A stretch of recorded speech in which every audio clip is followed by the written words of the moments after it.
दशहरे की छुट्टियों के बाद 30 अक्टूबर को सुप्रीम कोर्ट में कामकाज एक बार फिर शुरू होगा। और अब जिस तरह से सुप्रीम कोर्ट के काम करने का तरीका बदला है जब से UU Lalit chief justice of India बने हैं, एक बदलाव और आपको नजर आएगा, तेजी नजर आएगी। 300 पुराने मामलों को 11 अक्टूबर से लिस्ट किया जाएगा सुनवाई के लिए। उनमें एक मामला 43 साल पुराना है। इसके अलावा और कौन से 5 बड़े ऐसे मुद्दे हैं जिनकी सुनवाई सुप्रीम कोर्ट शुरू करेगा इन छुट्टियों के बाद, ये सब आपको बताऊंगी आज के इस वीडियो में। नमस्कार, बहुत बहुत स्वागत है आपका। आपके साथ मैं हूं अर्चना सिंह। सुप्रीम कोर्ट के कामकाज के तरीके में बदलाव आया। लोगों को उम्मीद जगी कि अब न्याय जल्द मिलेगा, न्याय प्रक्रिया में तेजी आएगी। तो अब सुप्रीम कोर्ट में 11 अक्टूबर से 300 ऐसे मामलों को लिस्ट किया जाएगा जिनकी सुनवाई होगी। इनमें एक मामला 1979 यानी तकरीबन 43 साल पुराना मामला है और यह मामला union of India versus Bharat ferro alloys limited and others के बीच है। ये 1979 में मामला दर्ज हुआ था और अभी तक सुप्रीम कोर्ट में है। अब इस मामले को निपटाया जाएगा। इसके अलावा और तमाम जो पुराने मामले हैं वो लिस्ट किए जाएंगे और वो निपटाए जाएंगे, उनमें सुनवाई की जाएगी तेजी से, ताकि ये मामले खत्म हो सके। इसके अलावा तेजी आए इसके लिए एक और बदलाव किया गया है। कहा यह गया है कि जो एग्जामिनेशन होता है, चीफ एग्जामिनेशन और क्रॉस एग्जामिनेशन, ये गवाहों का होता है।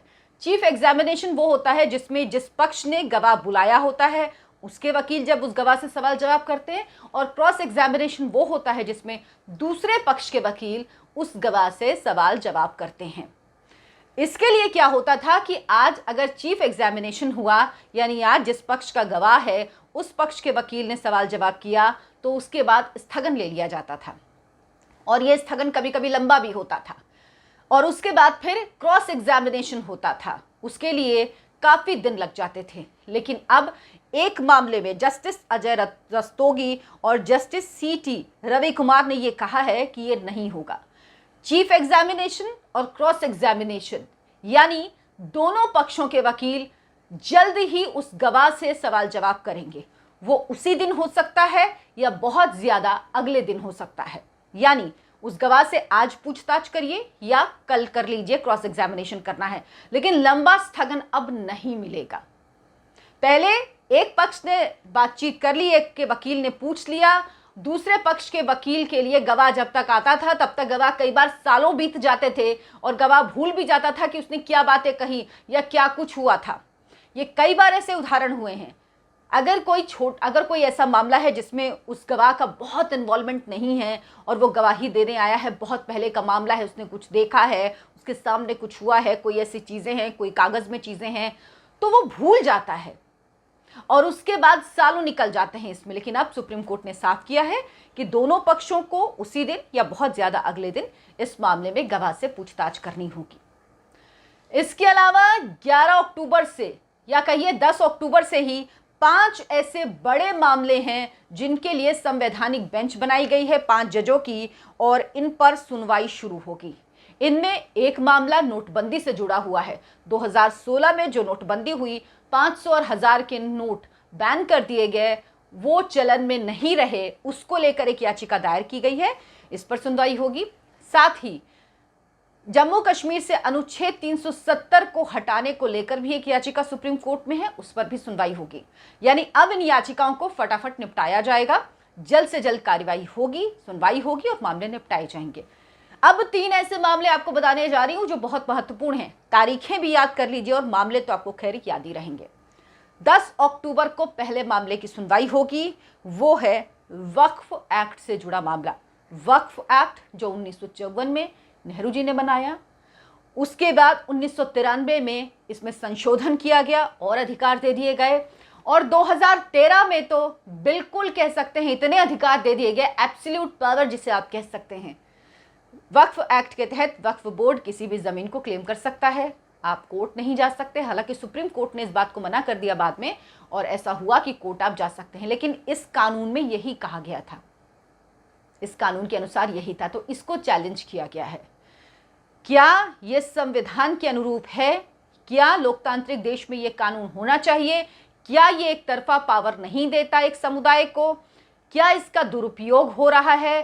क्या इसमें संशोधन होना चाहिए या क्या ये कानून रद्द होना चाहिए?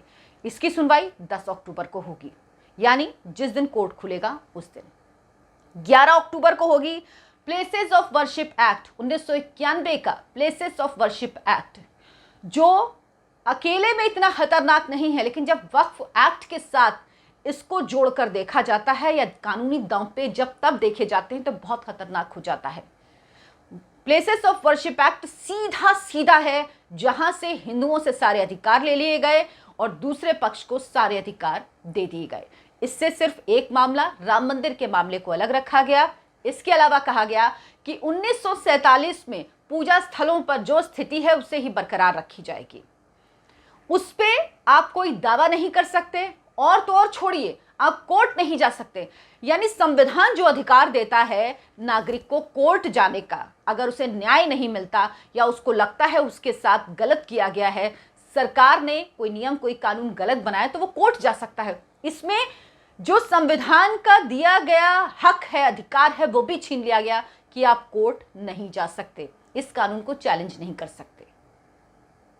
दूसरी बात, सबसे महत्वपूर्ण, ये कानून बैकडेट से लागू हुआ। यानी जब ये कानून बना उस समय जितने मामले कोर्ट में चल रहे थे वो सब खत्म हो गए।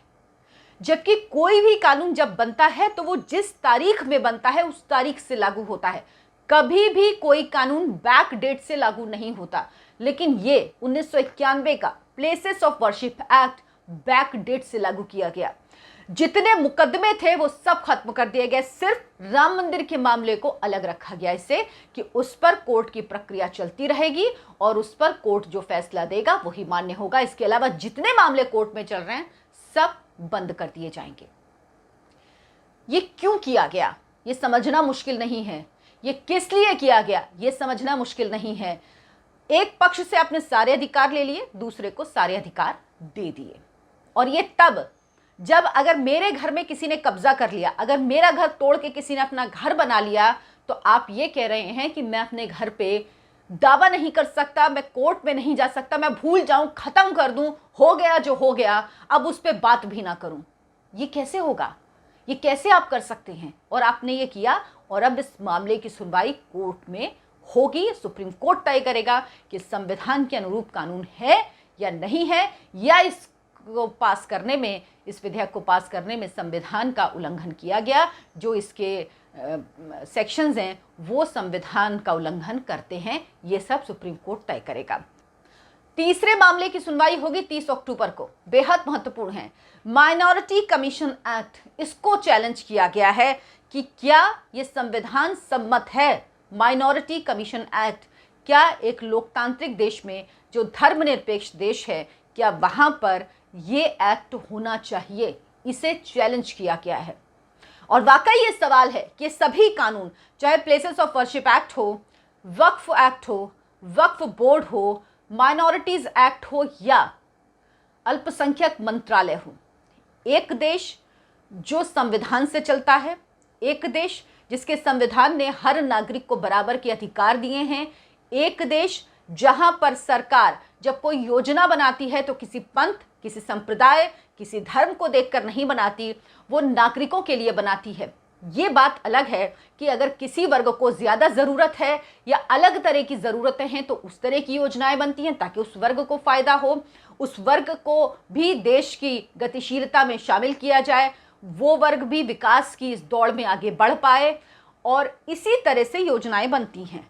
लेकिन किसी धर्म के आधार पर एक देश जो लोकतांत्रिक देश है, जो धर्मनिरपेक्ष देश है, वहां पर क्यों बनाई जाए और ये सारे अधिकार एक धर्म को, एक संप्रदाय को क्यों दिए जाएं? तो ये वाकई सवाल हैं जो अब सुप्रीम कोर्ट में चैलेंज किए गए हैं मामले। और खबर तो ये भी है कि सरकार आने वाले वक्त में जो अल्पसंख्यक मंत्रालय है उसको भी खत्म कर सकती है।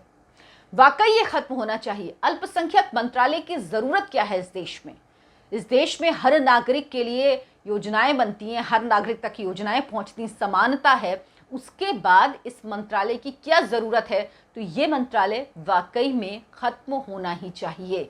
और अब सुप्रीम कोर्ट जब इन तमाम मामलों की सुनवाई कर रहा है, माइनॉरिटी कमीशन एक्ट से जुड़ी सुनवाई कर रहा है, कि तो उम्मीद है कि परिवर्तन होगा और ये परिवर्तन ऐसा होगा जो लोगों की ज़िंदगी को बदलेगा, जो वाकई इस देश में जो बात कही जाती है भाईचारे की वो वाकई कायम करेगा। ये क्यों कह रही हूँ? क्योंकि ऐसा नहीं होता कि इतिहास में जो कुछ हुआ आप कहें कि अब आप उसको भूल जाइए, उस पर मिट्टी डालिए, बात भी मत करिए और बात खत्म। ऐसा नहीं होता है। बात करने से बात खत्म होती है। अगर आप उसके ऊपर मिट्टी डालेंगे तो अंदर अंदर घाव में अगर अंदर से हीलिंग नहीं है, ऊपर से सिर्फ परत आई है, तो अंदर ही अंदर वो जख्म रहता है और वो जख्म टीस देता है, दर्द देता है।